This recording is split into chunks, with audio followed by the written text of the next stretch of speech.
अशांत होउछि खनि प्रभावित अंचल। खनि विरोधी आंदोलन कहा स्वार्थरे? आमको जंगल दियो, जमी दियो, खनि दियो, पानी भी दियो। एठारे खनि चलिले अंचलर विकास हेबो। नुआ नुआ कलकारखाना गढ़ी उठिबो। शिक्षा, स्वास्थ्य, रास्ताघाट, पानीय जल आदि समस्त मौलिक सुविधा जोगाई दियाजिबो। स्कूल माटी माडु नथुबा पिलामाने पाठ पढ़ी स्वाक्षर हेबे। खनि और कलकारखाना निजुक्ति मिलिबो। अंचलवासी आर्थिक मेरुदंड सुदृढ़ हेबो।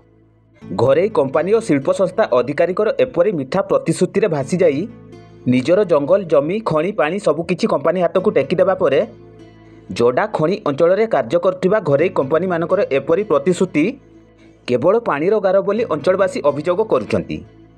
तेबे विगत किछि दिन होला जोडा खनि अंचल में कार्य करुवा खनि और शिल्प संस्था विरुद्ध में प्रभावित ग्रामवासी स्वर उठेबा आरंभ कलेनी।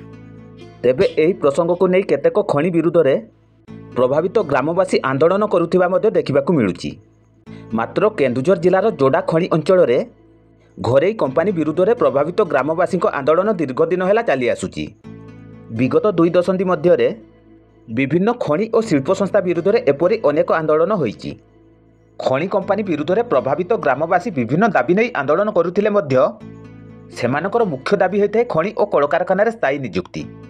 मात्र आंदोलनर नेतृत्व नेउथिबा केतेक लोकप्रतिनिधि और कंपानी अधिकारी बुझामणा पर समाधानर बाट बाहर करा जाउथिले मध्य आंदोलनर सूत्रधार साजिथिबा प्रभावित ग्रामवासी को एहार सुफल मिलुनथिबा परिलक्षित हेउछि।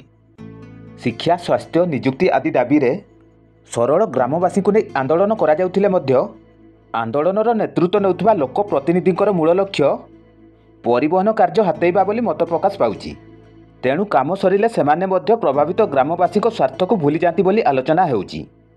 तेणु केन्दुझर जिलार जोडा खनि मंडल खनि और शिल्परे परिपूर्ण थिले मध्य एठारे बेकारी समस्या दिनकु दिन वृद्धि पाउथिबा बुद्धिजीवी महल में मत प्रकाश पाउछि।